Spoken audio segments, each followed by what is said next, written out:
Nagpa-deliver tayo ng sopa na walang kaalam-alam yung asawa natin.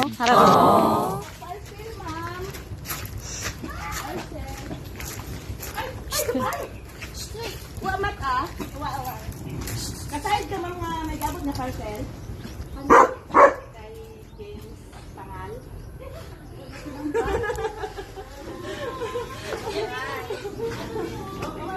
Isunod ka na?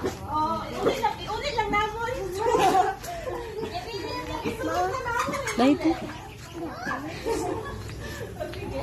Dahil ito. Kaya?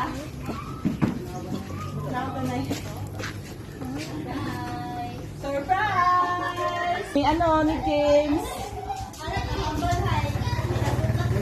Abaw, nasukat ko sa tayo? Abaw!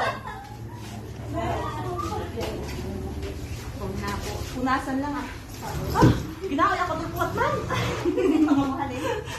Ay, hindi layo ang lugar. Kastilyo. Naman ang baba mo. Wait lang. Ating basta. Lang po, hindi ikaw pala yung ulit at amahin namin. Nalibot nga na ako.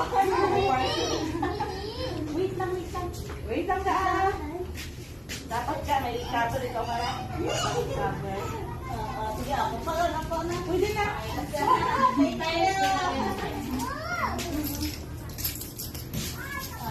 Okay.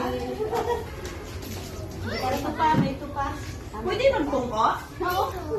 Ginaway ako, mama. Sige, kato. Ito kami nagpangat sa halidaga, no?